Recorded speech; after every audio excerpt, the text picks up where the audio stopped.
Yoga Yogeshwaraya Bhuta Bhuta Bhuteshwaraya Kala Kala Kaleshwaraya Shiva Shiva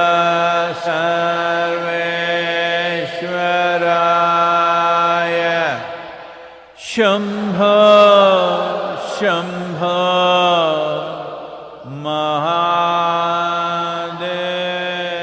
Mahadevaya.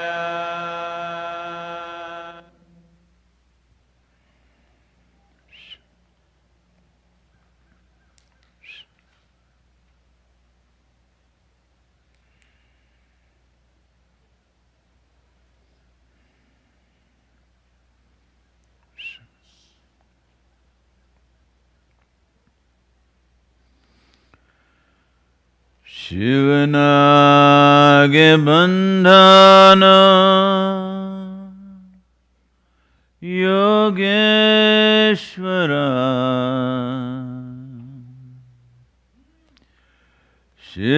Shivanage bandhana Bhuteshwara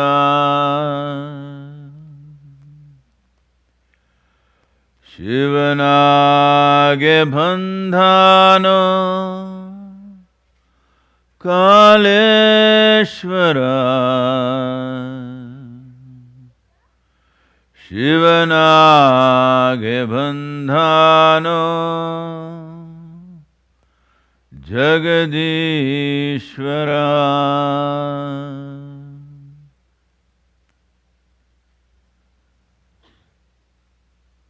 Bandhano Madheva Bahurupiya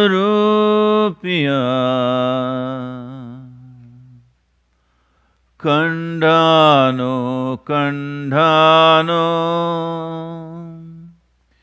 Ijiviya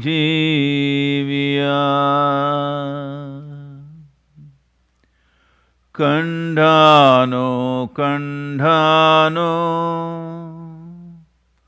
Ijiviya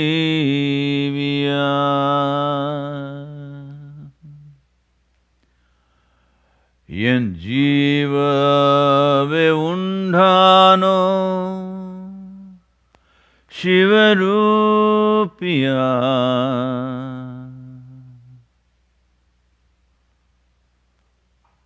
Tandhano Tandhano Gnanamrita Tandhano Tandhano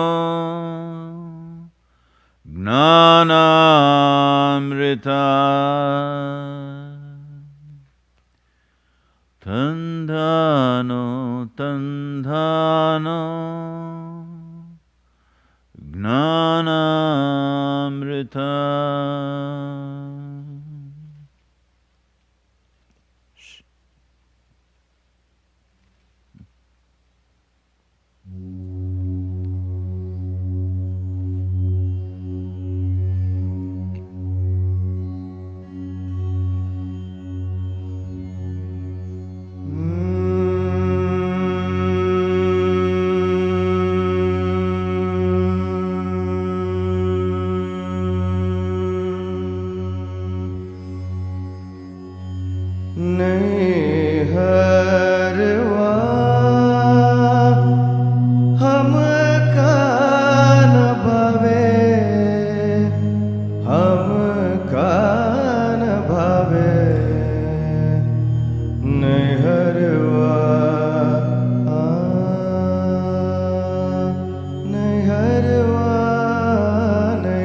Namah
Namaskaram.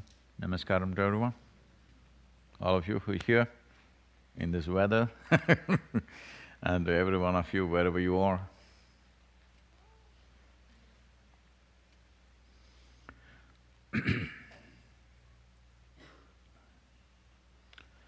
Well, coming towards the end of the year, but unfortunately, United States is going from bad to worse with the virus.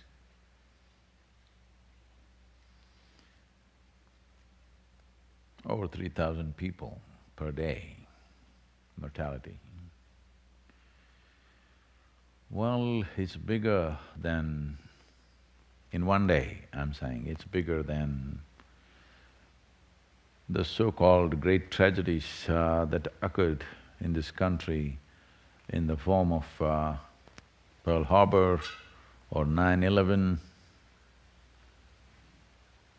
They were below 3,000. This is taking over 3,000 people per day. Well, there is probably vaccine from today on that everyone must understand.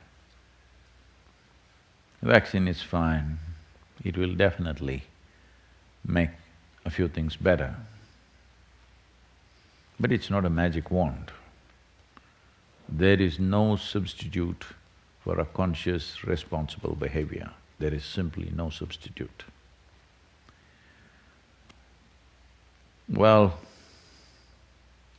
still there are campaigns going on in the country as to how it is all a fake campaign by certain media.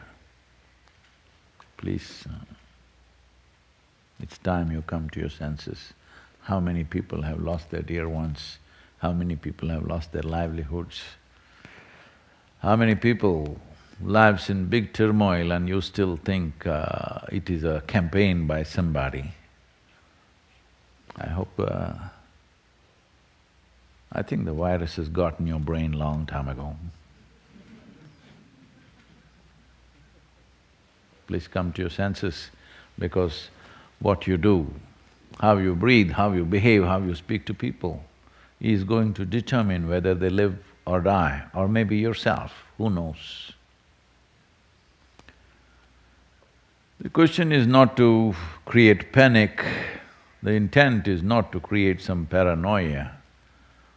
Why is a few months of responsible behavior so difficult?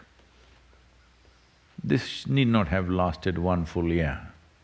If every human being on the planet cooperated, it need not have lasted this long. But waves and waves are coming back because human beings are yet to qualify as beings, still behaving like creatures. A being means one who knows how to be. If we knew how to be, a virus is not an issue, it's another life. Who knows? Who knows? This is not to ridicule the situation, but who knows? The virus may lead to some significant evolutionary process within you and you may grow a halo around your head or something, you know. It's happened in the past, I'm saying. Not a halo, but more important things happened. They say human placenta, which is vital for our development in our mother's wombs, happened some 100 million years ago because of virus infection. So we have benefited in the past. Hope some great benefit will come out of it, but the greatest benefit that can happen right now, which we can effectively bring about in human societies is that we can become a conscious, responsible generation. This is the greatest benefit that we can bring about, and in turn, a halo may appear. Yes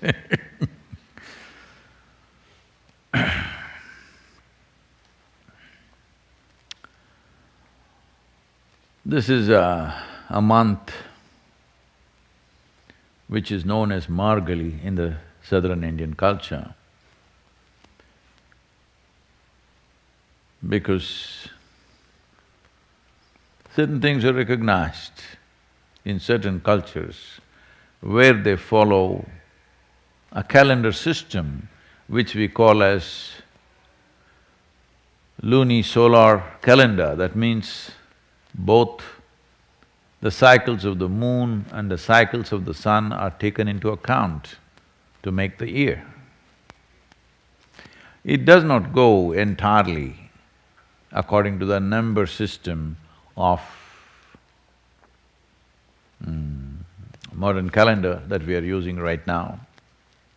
I'm calling it a number system, it's because everything is set as it's made easy to count for you, that's all. But a calendar must have a relationship with the celestial movements of what relates to this planet. Well, modern calendar has, not that it doesn't, they have corrections and stuff to relate to it, but still, it doesn't make you aware of what's happening today. Modern calendar has no mention of a full moon or a new moon, which has a significant impact on both human physiology and psychological framework. And the glandular secretions in the body are significantly different according to this, according to the cycles of the moon. And the glandular secretions, as all of us know today, at least intellectually, is in many ways regulating, well, in modern psychological terms, they are in many ways regulators of the body at various levels and particularly of your moods. If you still have moods, good moods and bad moods, that means you're still a creature. That means you don't know how to be. So, if you are still available to these processes, then Margali has a certain significance because this is considered very dear to Shiva because it comes closest to stillness. life becomes reasonably still compared to the effervescence throughout the year. It comes to kind of a restful state. It is the sleeping time for the northern hemisphere of the planet. You woke up very early today, those of you who are here. I shouldn't be using these words, sleeping time. But I believe the bite of the cold will not let you sleep, I think so. Hello?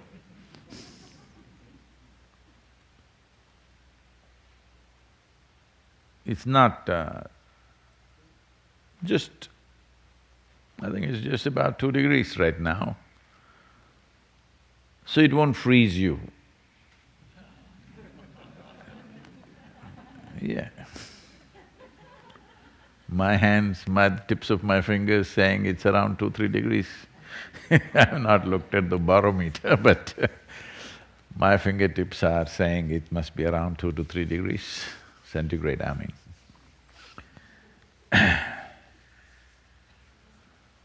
The rest of the world made temperature and other things easy to read. America is still following a difficult system. 32 degrees is 0. How? Don't ask me. I don't know, I just said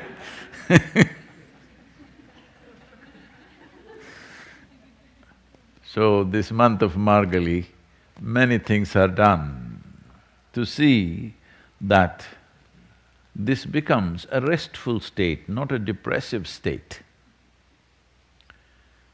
Because being in a restful state, becoming lethargic, becoming depressive are progressions of the same thing. You rest because you understand rest is the basis of all activity. How well rested this is will determine how dynamically active this can be. If you don't get the needed rest, this will become hyper and collapse. It is important that it's restful. But if you make rest into your philosophy now some people make rest into your philosophy. Rest is a requirement, like food is a requirement, but some people have made food into a philosophy. Some have elevated it to the status of religion. I'm thinking of becoming a chef because I find if I say the most profound things, how many people are excited about it? And if I just talk about food, whoa, global response. So I was just thinking, maybe it's time we change our activity from initiations and meditation and kriyas and yoga, cooking and eating, very easy.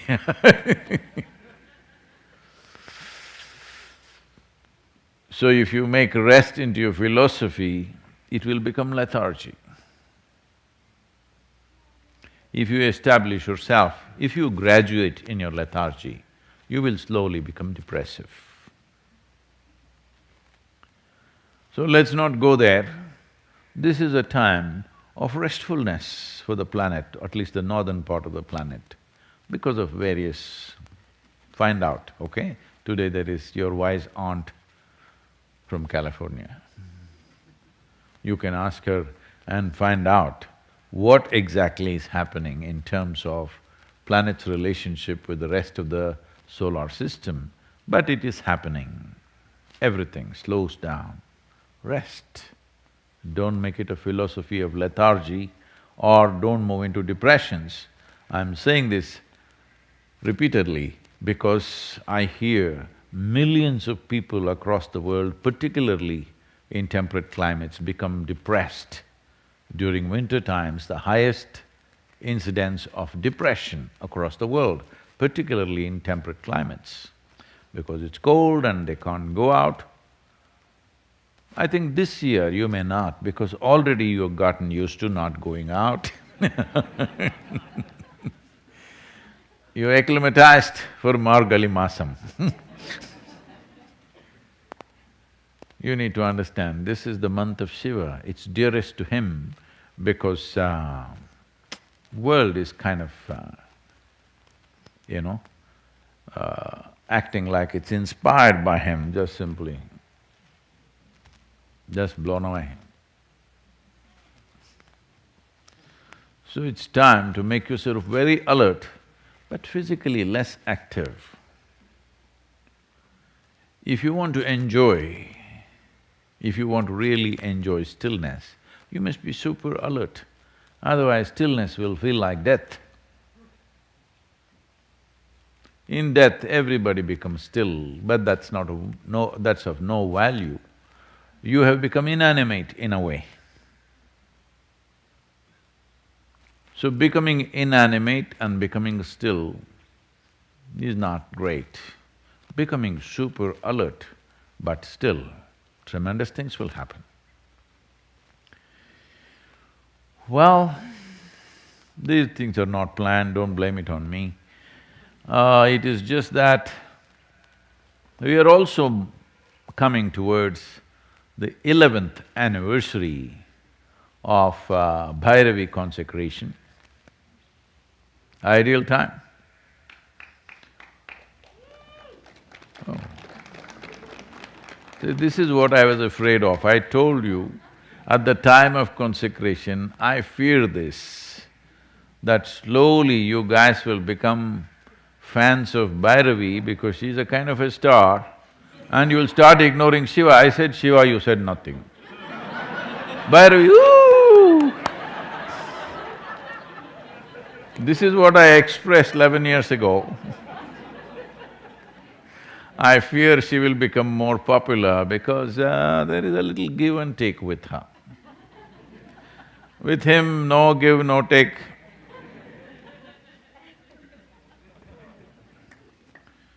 Because you still have a mind which questions anything that you do, what is the use? First thing you must ask the question, what is the use of you being alive? What is the use of you being born? So all you will come to with the silly logic of the mind is no use, to be or not to be.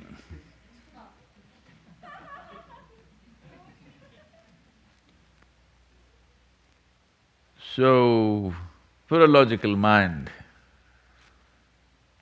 in many ways, Bhairavi is more appealing because there is a little transaction.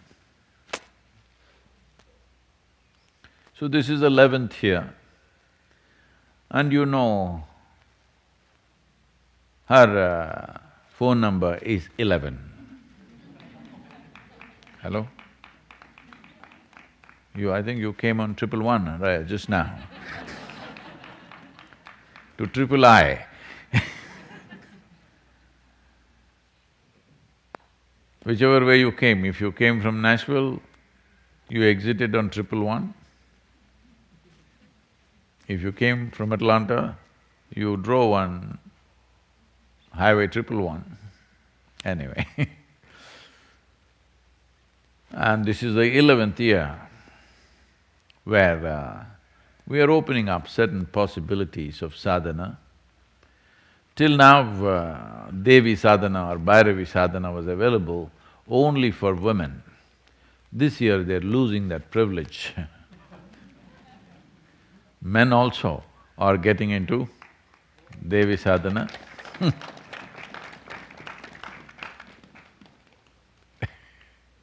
See, she's popular.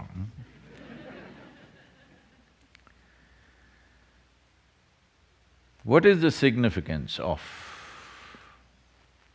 the feminine as a dimension? Well, you were given birth by a feminine entity. Because initial transactions were very sweet, she was like a goddess, your mother I'm talking about. But later on transactions got little. So, she came down from the status of being goddess to just another human being, nice, loving maybe, but just another human being. And when she transformed herself into a mother-in-law, then she went down, deep down. See, people forgot that she's still a mother. In-law, of course, but more feared than the outlaw.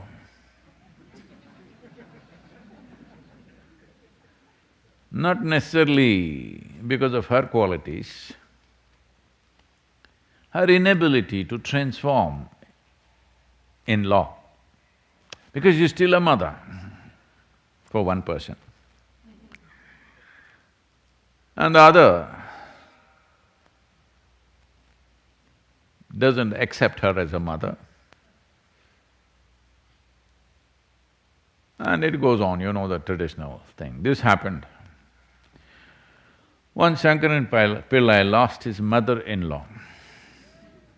So he went to his lawyer to settle a few things of property and stuff, legal aspects.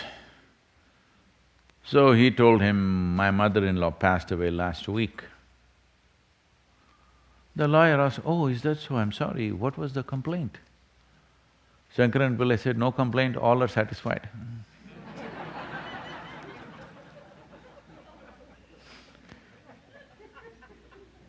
So from being a goddess, she became just a mother. Later on in her life, she became a mother-in-law and she doesn't know what hits her.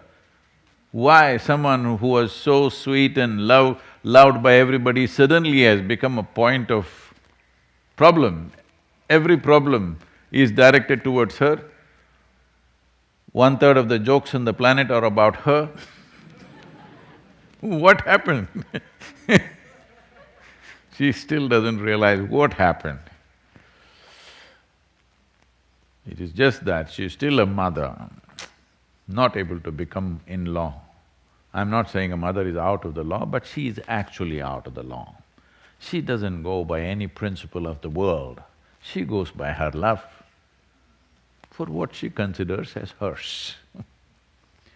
So this love for what you consider as mine does not conform to any law, so she remains an outlaw.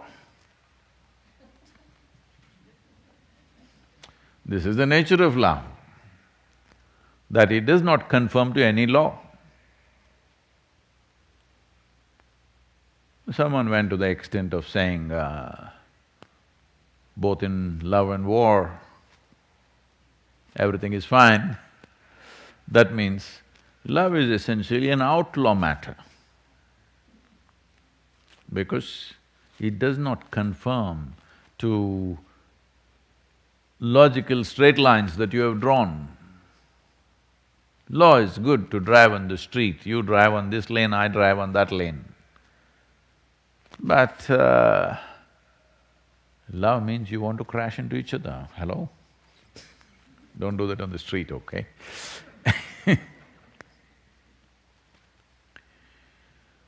So, the good thing about Bhairavi is, see, none of the goddesses had children. So they remain goddesses, they were not brought down.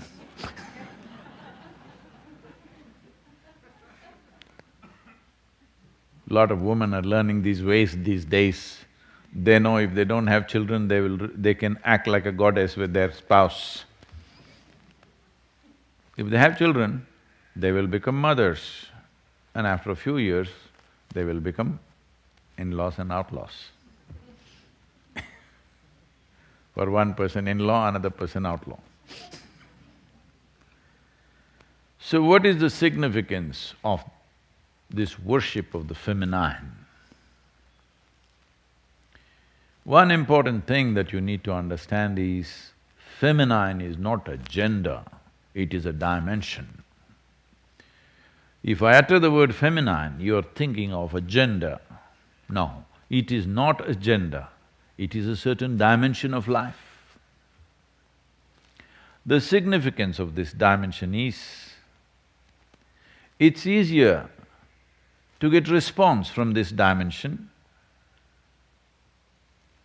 than the other dimension that we consider as masculine, because it is designed in a different way.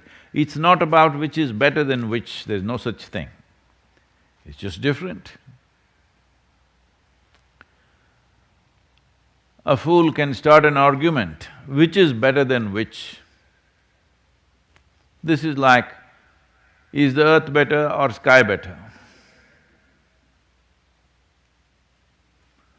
Those who are up on the earth or the planet are looking up at the sky. You know, I spent a long time watching the eagles and hawks, the grey hawks in India. I spent a special amount of time in my life watching them because of the incredible way they can fly. And from 8, 9 years of age, I was dreaming of flying. So I watched and watched and watched. And what I found was, all these glorious flying creatures who are such, I don't want to go into the detail, but you must look it up. Some of these hawks, their capabilities of flying is way better than a fighter jet. I'm not saying it goes as fast, but for the body it has, for the volume it has, what it does with its wings and its body is so absolutely incredible. But as I watched them, fascinated by their flight, I only looked at their wings and their tail, how it moves, what the feathers are doing. Then I noticed all these birds which are flying up there, in our view, a glorious flight. The only thing that they're doing is constantly looking down at the earth. Have you noticed this? They're never looking at the sky and enjoying it. They're only looking down at the earth all the time. Of course for food, or just because they enjoy the planet Earth the way it looks. But human beings who cannot fly are looking up all the time. So then I thought through this and just thinking, isn't it better that you're a chicken and you're looking up at the sky rather than being an eagle looking down all the time? Because one who looks up naturally rises, one who looks down naturally come down. One is at least aspirational. Another is wanting to go down. So feminine is a dimension, not a gender.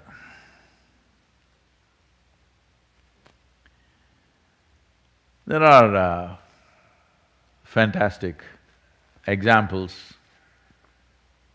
Me also, a living example of that, but I don't like to put myself in that direction because of all these Bhairavi fans who are here, they'll all go berserk. But let me tell you of ancient examples. One more recent example is Ramanujan. All of you have heard of him, a mathematician. There was also a movie about him a few years ago, of how Ramanujan poured out mathematics,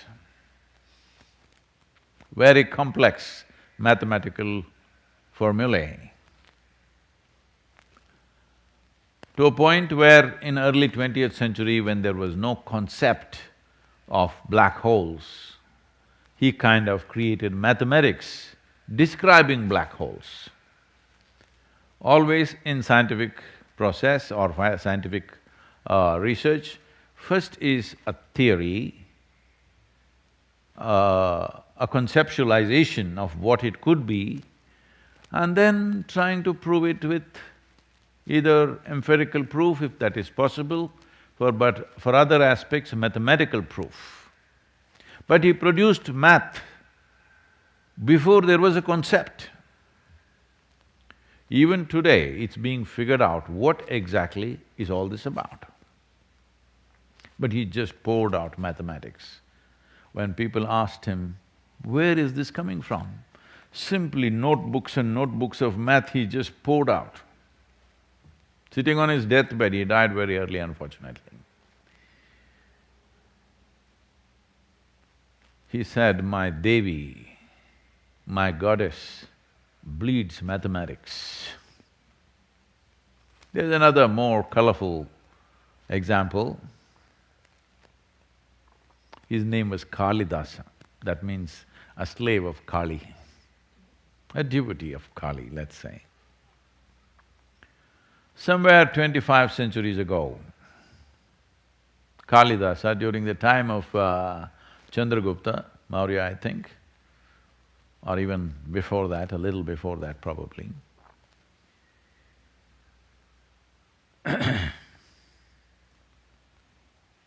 the story goes like this. You know, stories get little extra frills on the way, but the important thing is what it's trying to say, not the factuality of the story, but the spirit of the story. So for many lifetimes, Kalidasa was a great devotee of Kali. So in his previous lifetime, he was deeply disappointed that in spite of all his devotion, she did not appear. She did nothing for him. So he died little disappointed with her. After all these lifetimes of wooing, she doesn't respond. So in his present life, where his name was something else, we don't know what his name was, he was born as a little bit of a simpleton. When he was a grown man, he had the mind of an 8-year-old. So generally, when you're 8 years, for who you are, people think you're cute.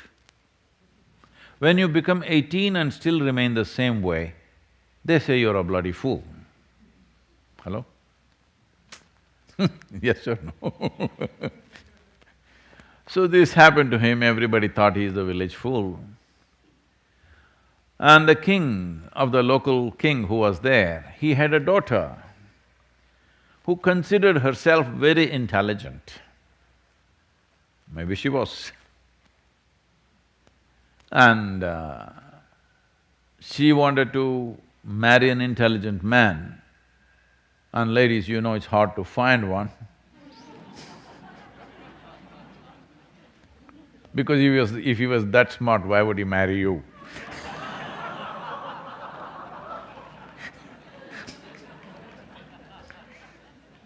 See, a joke is a double-edged sword, okay?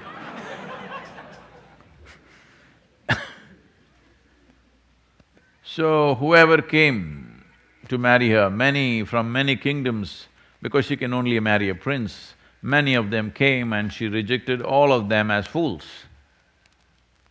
He said, they're not fit for me. After not only rejecting these suitors, also insulting them as fools, slowly many kings around this small kingdom became the enemies of this kingdom because they were not only refused, they were called fools by this girl. So the father, facing political and military pressure from all around, he got so mad with the girl and he said, you idiot, the thing is, I must get you married to the worst fool in our kingdom. Only then you will learn your lesson. So he scolded her nicely and told his men to go and find who is the dumbest idiot in our kingdom. Find that guy, I want him to marry my daughter.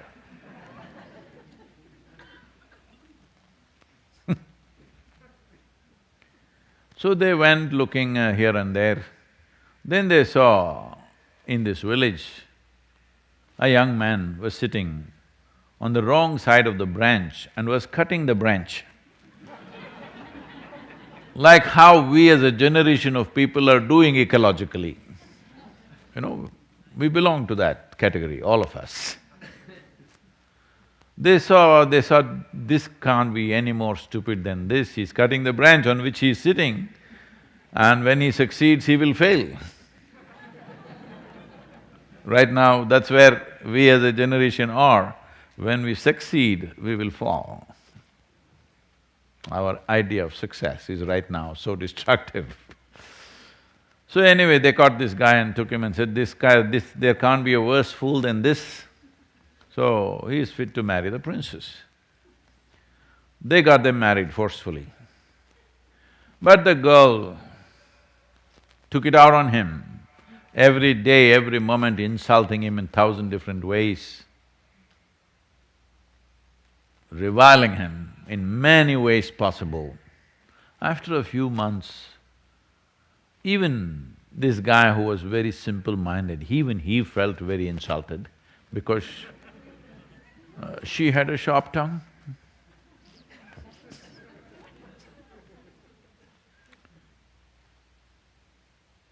It's been masked these days, but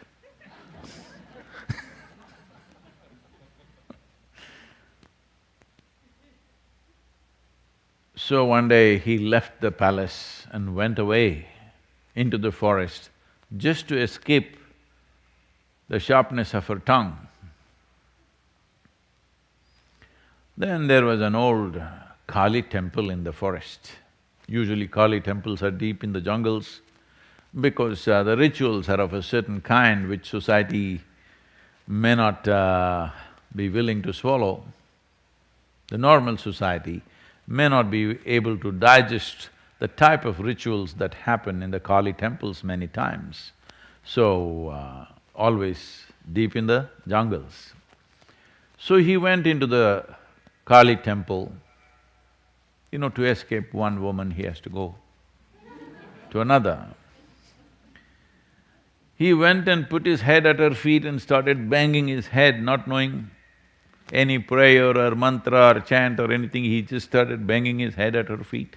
And his head started bleeding as drops of blood fell on her feet. He had locked himself because he was afraid soldiers will come, find him and again take him back to his wife.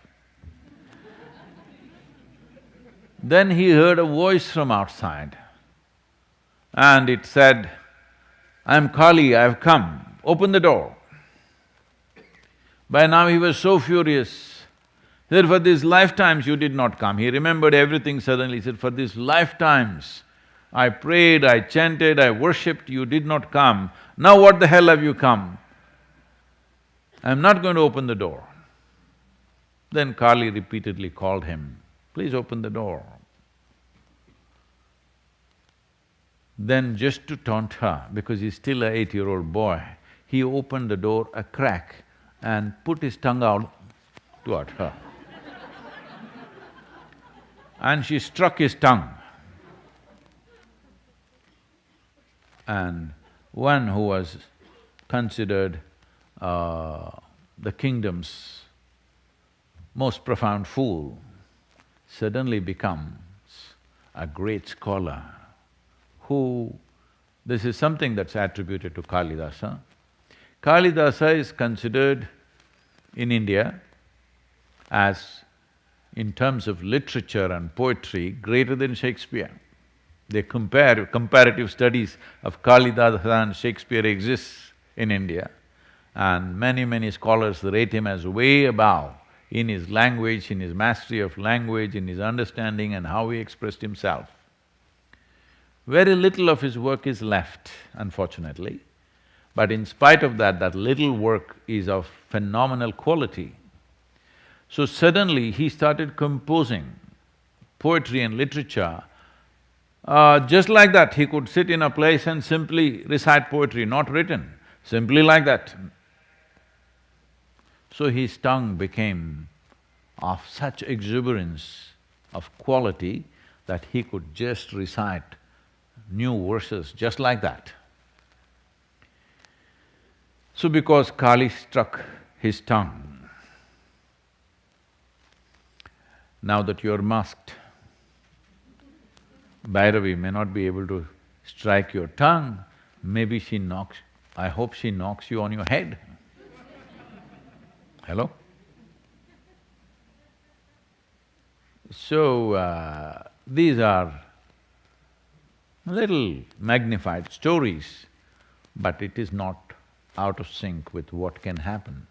One who attains to the grace of the Devi, whatever you're doing in your life, you may be a business person, you may be a professional in something, you may be an artist, a musician, a yogi, whatever you are, if you want to pitch up your activity to another dimension of,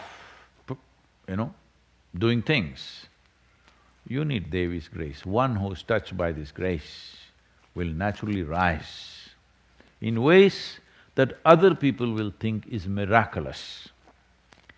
This has happened to many people, I must tell you this.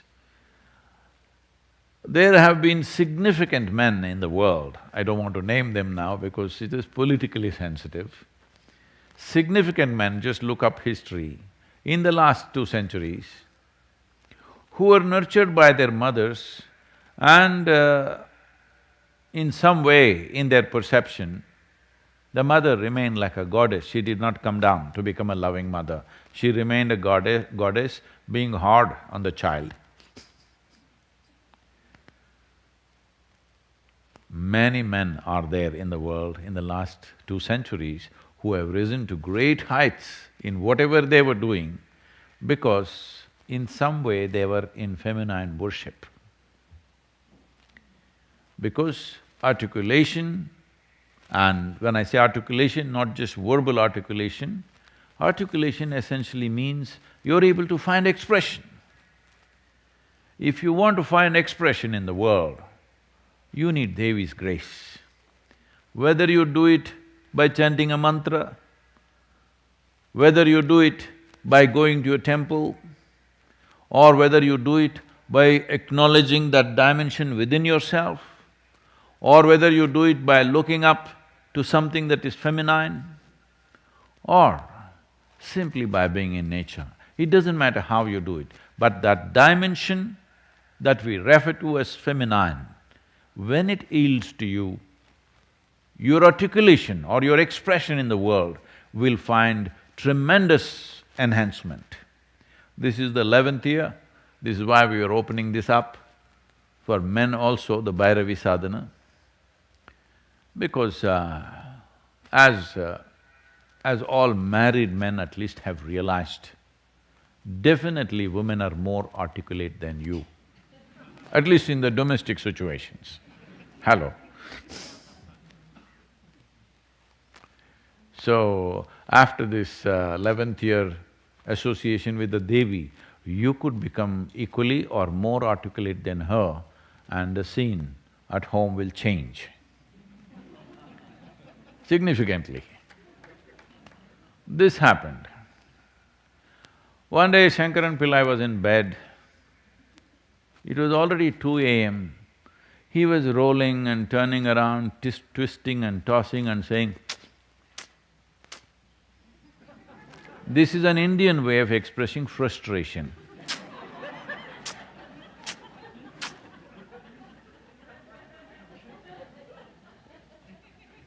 You know, even love, anger, frustration, depression, everything has cultural expressions, hello?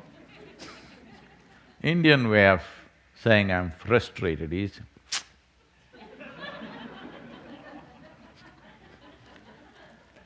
so his wife, who was lying next to him, and she also couldn't sleep because he was turning and tossing like this, she said, "What is the matter with you? It's 2 o'clock in the morning." He said, "See, our neighbor Jake, I owe him $1,000 and I told him that tomorrow morning I will give it to him. but I cannot give it to him. She asked, why? He said, I don't have it. She looked at him in a disgusting way. No sound, okay?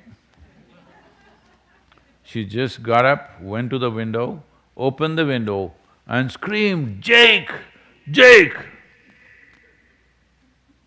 Loudly, Jake, Jake, Jake, Jake. In the middle of the night, Jake opened the window and said, what, Mrs. Pillai, what happened? The $1,000 that my husband owes to you, he's not going to give it to you tomorrow because he ain't got it. She banged the window closed and came and slept. She said, you sleep now, it's Jake's problem.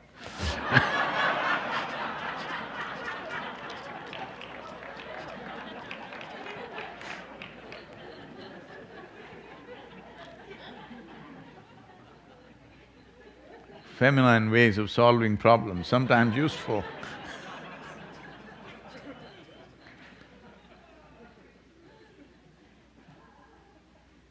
So, especially with the pandemic on, you will need a certain type of intelligence, otherwise you'll become depressed. That's okay, Sadhguru, but I've lost my job. You need a certain kind of function of intelligence for you to go through this phase. Because this phase is not going to be just over because they released the vaccine today or tomorrow. They would have released it today, but Sunday nobody works, so it must be tomorrow. Virus works though. So, that's not going to be a magic wand for you. You will need your own magic wand of intelligence where you will learn to thrive through these times. Important. It's very important for you, for your physical well-being, for your professional, financial, social well-being. You must learn how to survive in times where you have to put your head down and walk. Hello? When you're walking like this, it's one way of attaining success. When you walk down like this, another way of success, completely different measures for success are needed. So, the coming year, virus may still be there. Let's not suffer the virus. Let us earn the grace of Bhairavi, and this is Shiva's month. Hey! Not bad, my man.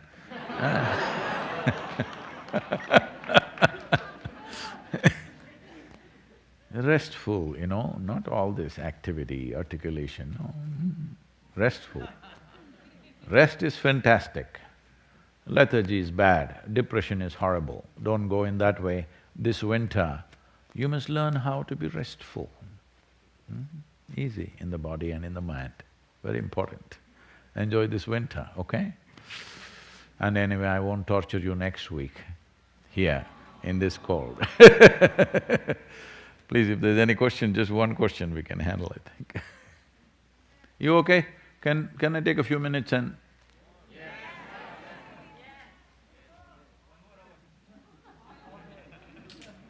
Then you will be frozen. 1 more hour means you will be frozen. For some reason, temperature is dropping further. Hello? That's what my fingertips are saying. What's your nose saying?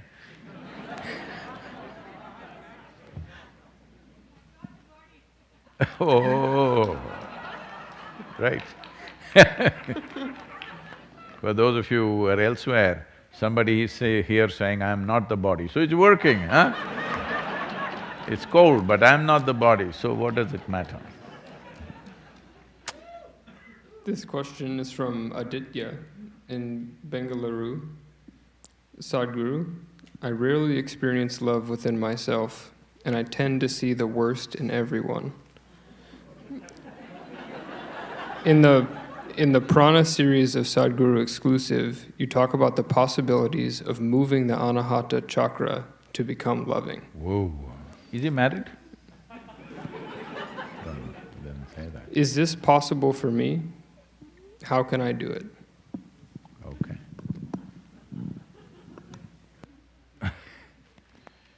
So,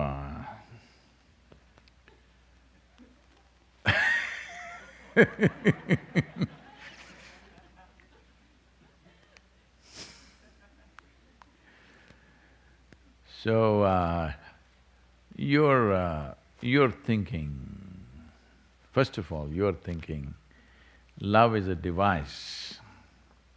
No, love is a consequence. Love is a consequence of being in a certain way within yourself. Love is not a device to get what you want. So all this time I was talking about wooing Bhairavi. The reason why it does not work for a whole lot of people, whether it's Bhairavi or if… I don't know what's your wife's name why it doesn't work is, you're using love as a device, devotion as a device. It is not a device, it's a consequence of allowing a certain dimension of intelligence to function within you. When I say a certain dimension of intelligence, the logical sense of our intellect wants to dissect everything and see. When you understand that dissection is a good thing,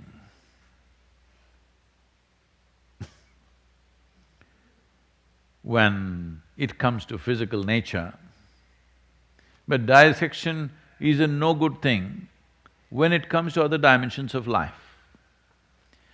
When I say other dimensions of life, immediately there are textbook science people, textbook scientists who immediately say, what are the dimensions, what are you talking about, you're talking superstition. Right now I'm being accused by a group in India who think they're rationalists, no rationale about their existence, but they think I'm superstitious. Well, because if you try to open up any dimension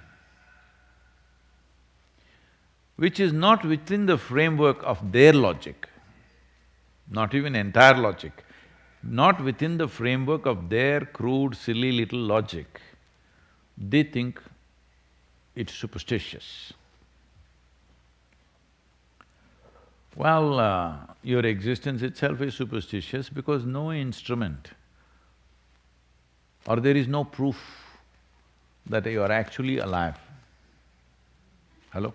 No, my heart is beating, my blood is flowing, all these things can be done by machines these days.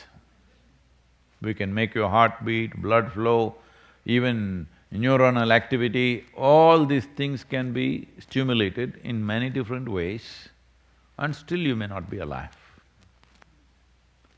You know the famous Chang Shu story of him saying, I had a dream and being very worried. Why worried means, in my dream I was a butterfly and it was very real.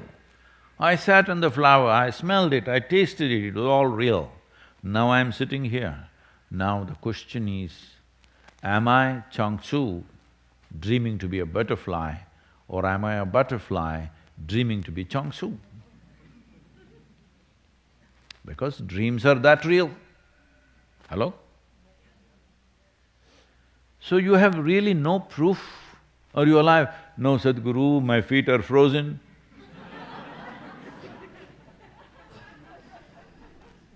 You just have to wait till it gets to the head.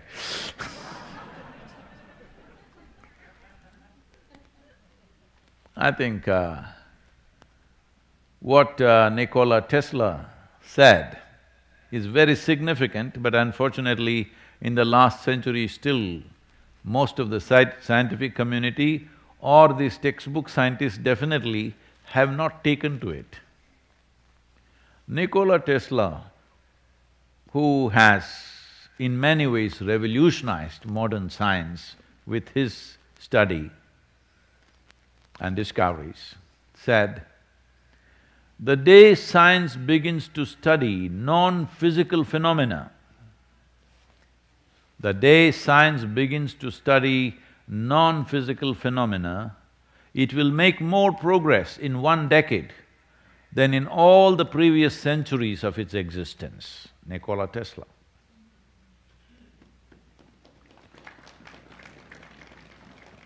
So, you are thinking all phenomena has to be between cause and effect. See, if you're understanding love as a sexual response, there is a cause and effect. If you're seeing love as a dimension which is tremendously transformative within yourself, then it is not between cause and effect, because it's not a transaction of any kind. So now you also picked up this little bit of jargon from where? From Sadhguru exclusive, is it?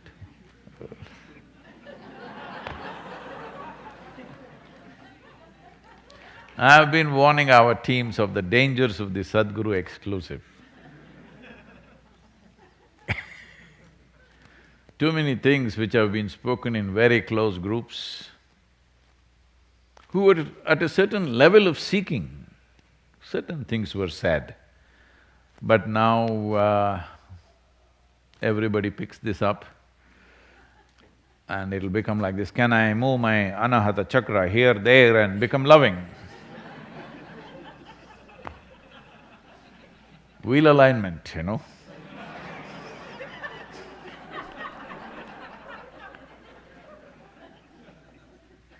It's a six-wheel truck. Align it, love will overflow.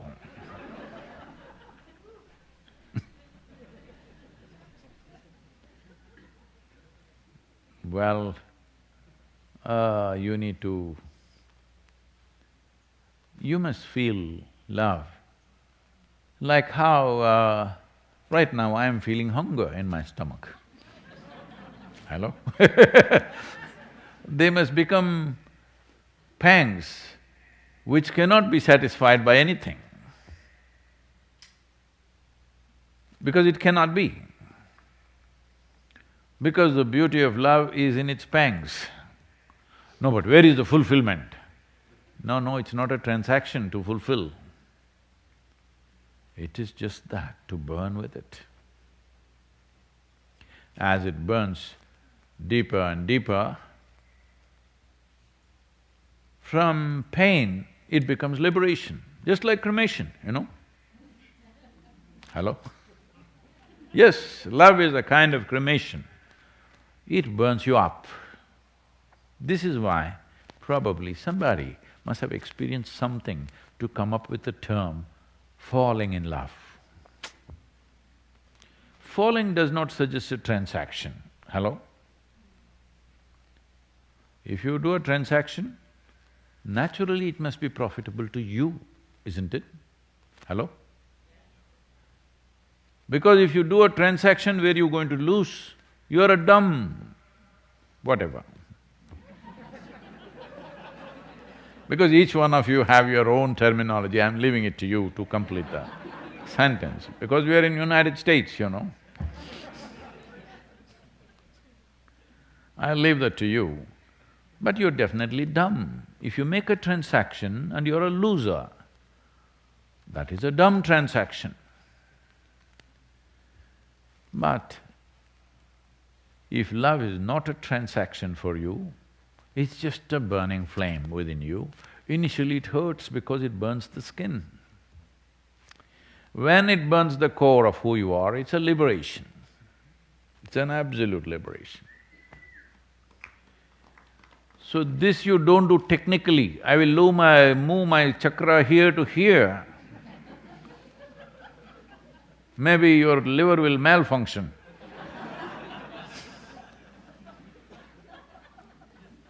Please don't get into this kind of things, because you're talking beyond yourself. First of all, stop talking about this chakra business. Because you have not seen it. Did you see wheels moving? Hello?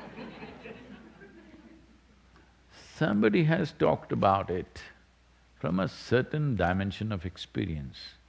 You don't repeat the same words, life will cut you down because now because lot of these kind of letters and comments keep coming to me. Sadhguru, I think my chakra, my anahata chakra is doing this, my swadhisthana is doing this, my vishuddhi is doing that.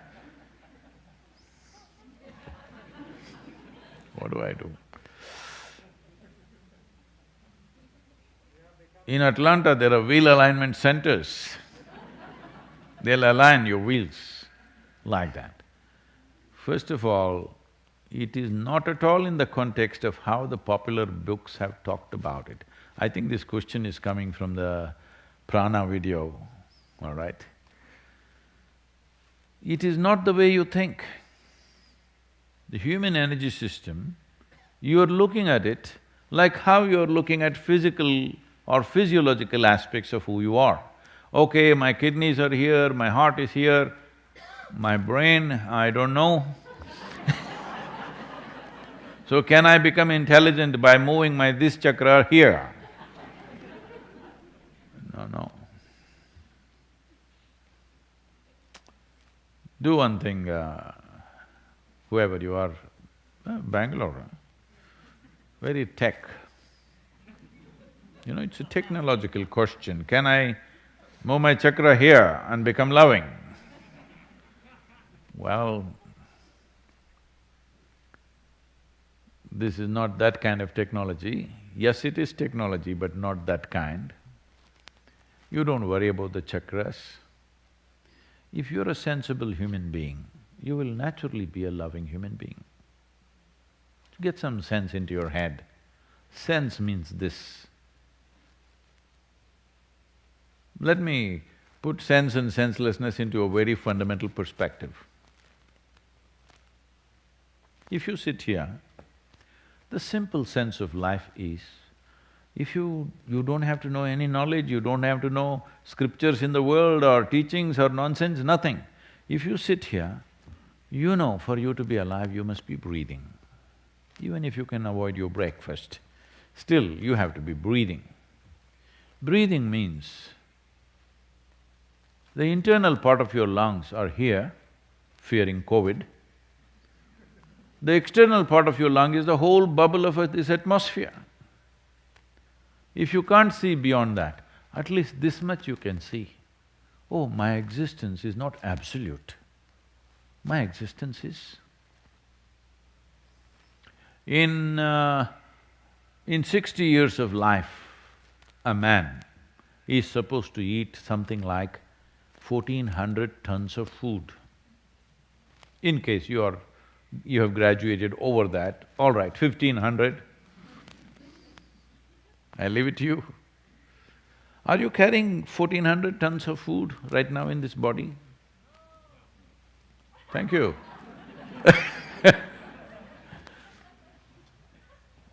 If you did, you would be a truck by now.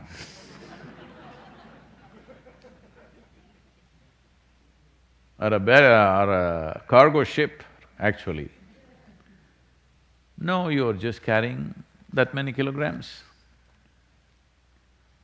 What does this mean? It simply means, what you think is my body today is not so tomorrow. Material has changed, I'm saying. Yesterday's body is not fully there today. Something new has come in. What is today's body is not there tomorrow, something new has come in. If you experientially understand what you think is body, what you think is myself, thoughts which were not there in you yesterday could have come into you today. Emotions which were not there in you yesterday could have come into you today. Yes or no? Body which was not there in you yesterday could have come into you today. When this is the case, from where the hell are you getting the sense of absoluteness about yourself, me? If you just understand this much, you will become sensible. Otherwise, you will sit here like a senseless lump. Yes, because you think you're absolute me. Just if you relax this, It doesn't need any spiritual teaching, no scripture reading, no looking at heaven, no nothing. Simply little bit of sense. Naturally, everything that is naturally possible in the human being will rise up, including your love.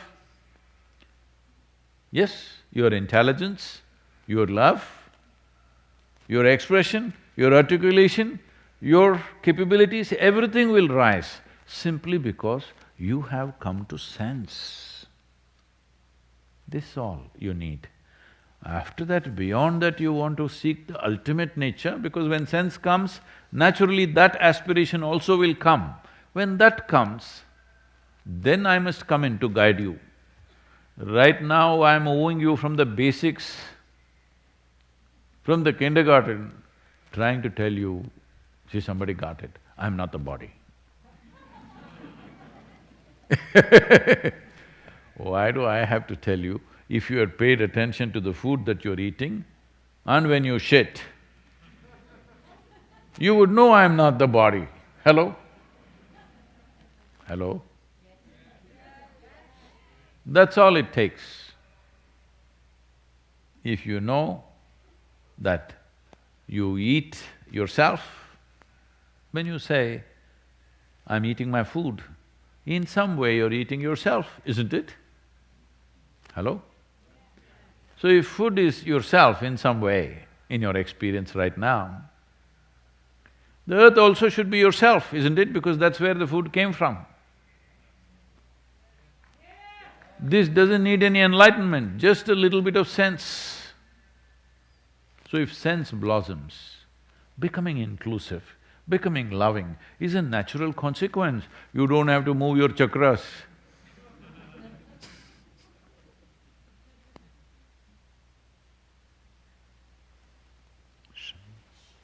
So this is the last of the series of darshans we've had for last 7 months. Being with you has been absolutely wonderful. We are going into a little bit of hibernation because, we are his party,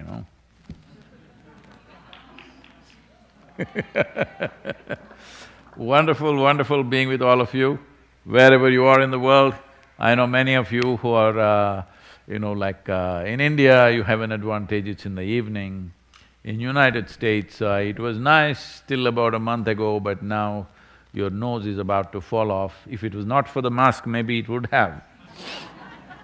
The mask is holding it up in this cold. But those of you who are in Europe, UK and other time zones, Asia, some parts of Asia, either late night or it's like morning, 2 o'clock, 3 o'clock, I know you're all up there for the last 7 months on every Sunday to be with us, and fantastic having all of you. We'll come back to you probably on 31st of December, we'll be with you, but we're taking a little bit of hibernation time. All of you, use this time to be very consciously restful. It will yield results for you. Namaskar.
Once again, for all of you who are in many parts of the world, I want to particularly say this. The last few darshans, since all of you, the triple I opened up and all of you have been here, I want to particularly bow down to all the little children who've been sitting here through this cold.